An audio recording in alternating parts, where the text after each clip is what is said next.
उनके अंदर ईश्वरत्व की शक्ति ला दी थी, और वह शिष्य ही था जो उस धूल को मृत संजीवनी चूर्ण बना दिया था। भगवान अपने भक्त को ही जपते हैं और भक्त भगवान को ही जपता है। अतः कोई भी मंत्र हो, चाहे जैसा भी मंत्र हो, वह बिना भाव के कार्य नहीं करता है। इसलिए मंत्र जप से पहले हमें अपनी भावनाएं उसमें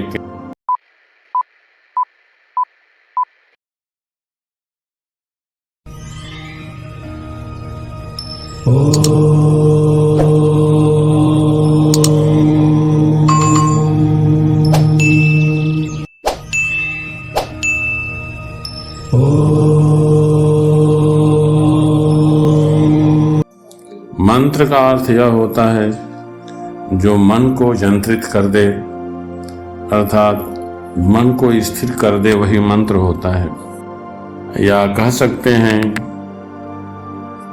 कि जो मन को इष्ट में केंद्रित कर दे, वही मंत्र होता है।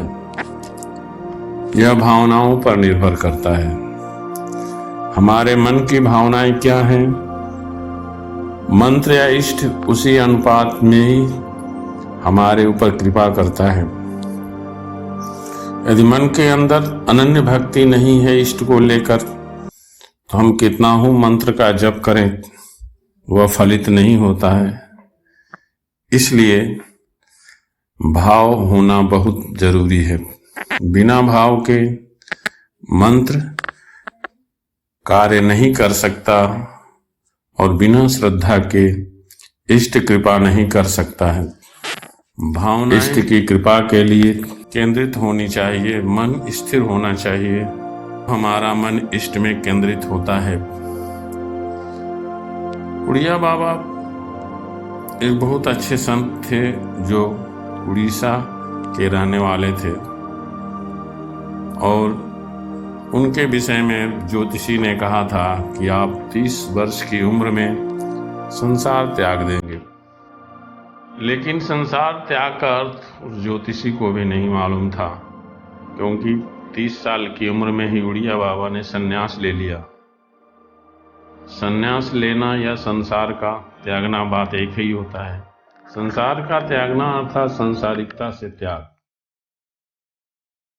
जितने भी रिश्ते नाते सब माया मोह सब त्याग देना ही संन्यास होता है, और उड़िया बाबा ने 30 साल में ही संन्यास ले लिया था। वे भाव की प्रधानता बताते हुए कहते हैं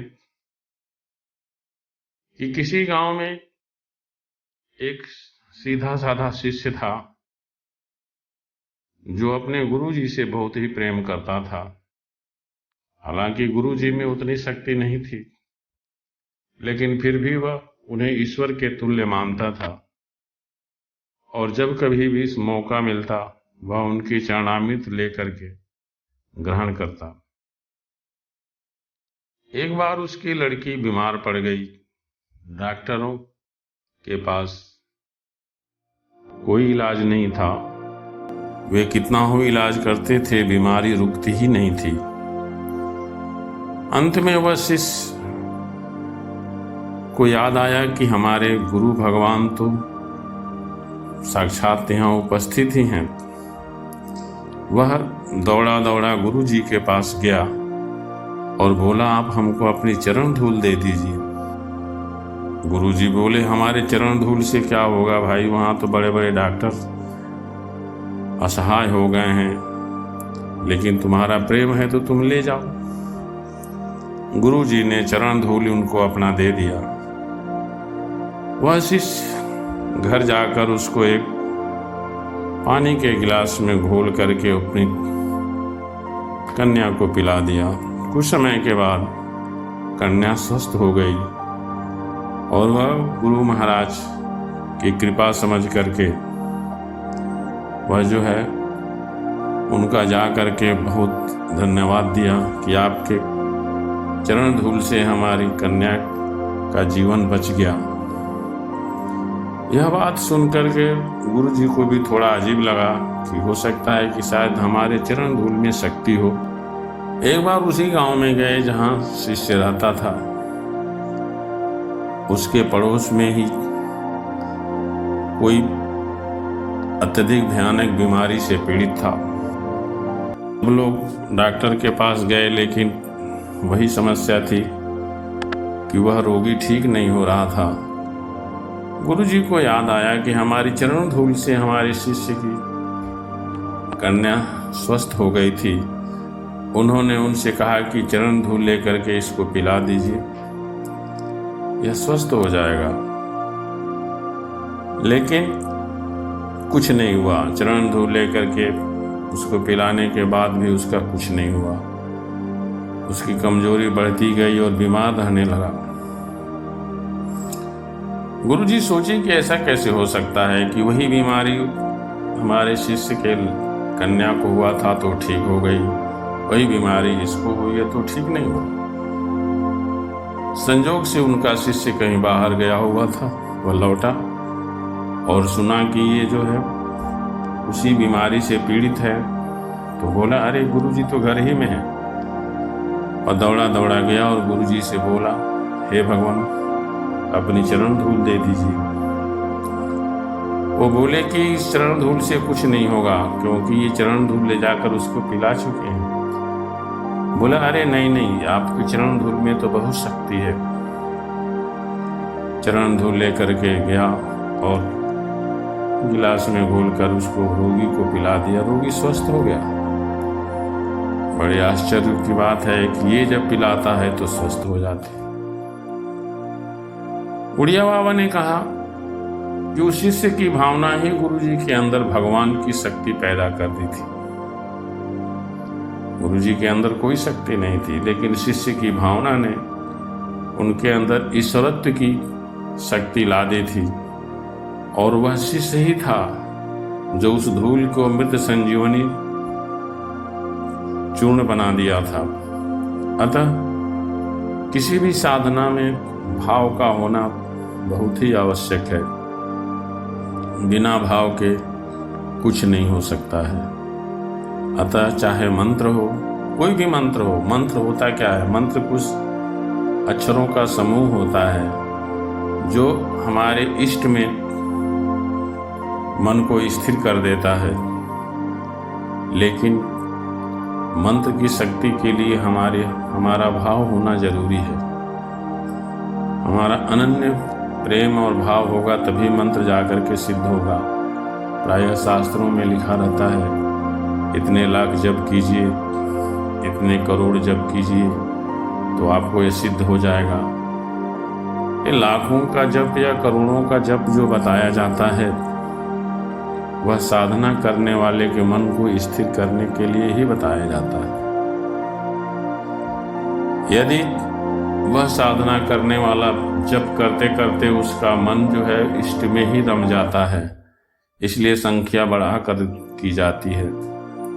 यदि हमारा अनन्य प्रेम है और इष्ट का हम जप मन में हमेशा करते रहते हैं, तो जरूरी नहीं है कि हम 1 लाख जपें या 1 करोड़ जपें। हमारी मन की भावना ही तत्काल उस इष्ट को प्रकट कर देती है।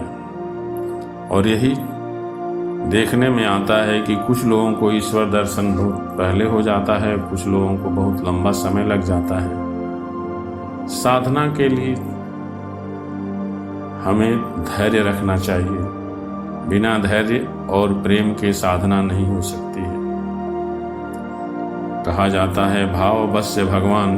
भगवान तो भावनाओं के बस में है। उसे किसी चढ़ावे की आवश्यकता नहीं होती है, किसी फूल की आवश्यकता नहीं होती है, किसी अन्य चीज की आवश्यकता नहीं होती है। उसे तो तुम्हारा प्रेम चाहिए। राम ही केवल प्रेम पियारा, जान ले सो जान निहारा। भगवान राम सबरी के आश्रम में गए तो सबरी के प्रेम के अभिभूत होकर के, वशीभूत होकर के गए। भगवान अपने भक्त के इतना ऊंचा उठा देते हैं जो कि अन्य किसी के पास ऐसी संभावना नहीं होती है। सबरी की बात आई तो सबरी की कहानी बताते हैं। उस समय के ऋषि मुनि लोग जब मतंग ऋषि ब्रह्मलोक चले गए तो जितने ऋषि मुनि लोग थे वह सबरी से घृणा करने लगे और बोले ये तो नीच जात की है। तो एक तालाब था वहाँ जिसमें से पानी सभी लोग ग्रहण करते थे। एक बार सबरी ने उसमें से पानी निकाल लिया तो लोगों ने कहा कि इसकी शुद्धि कैसे होगी। तो हुआ कि भगवान राम इधर आ रहे हैं, उन्हीं से कहा जाए कि इसको आप शुद्ध कर दीजिए, क्योंकि सबरी ने इसमें से पानी निकाला है। भगवान सबरी के आश्रम में पहुंचे, सभी ऋषियों के पास गए। सभी ऋषियों ने भगवान से प्रार्थना की, हे प्रभु, ये तालाब सबरी के पानी ग्रहण करने से यह अशुद्ध हो गया है, इसे कृपया शुद्ध कर दें। भगवान गए, तालाब में अपना पांव डाले तो वो तालाब पूरे इतने बड़े बड़े कीड़ों से भर गया। भगवान बोले, देखो भाई, ये तो हमारे भी बस की बात नहीं है। तो संतों ने कहा, फिर क्या होगा प्रभु? भगवान बोले, हाँ, एक रास्ता हमको दिखाई दे रहा है। यदि स्वयं सबरी आकर के इसमें अपना पांव डाले तो हो सकता है शुद्ध हो जाए। सभी संत बोले, अरे प्रभु, आप कैसी बात कर रहे हैं? सबरी के कारण ही तो ये तालाब अशुद्ध हुआ है, और वह कैसे शुद्ध करेगी? भगवान बोले, भाई, देखने में क्या जाता है, एक बार इसको अपना पांव डाल के देख लेने दीजिए। सबरी ने अपना पांव उस तालाब में डाला, सारे कीड़े गायब हो गए। सभी लोग सबरी को श्रद्धा की नज़र से देखने लगे। तो भगवान जिसको न ऊंचा उठा दे, जो भक्त होता है, भगवान उसके पीछे पीछे चलते रहते हैं, और भगवान अपने भक्त को ही जपते हैं और भक्त भगवान को ही जपता है।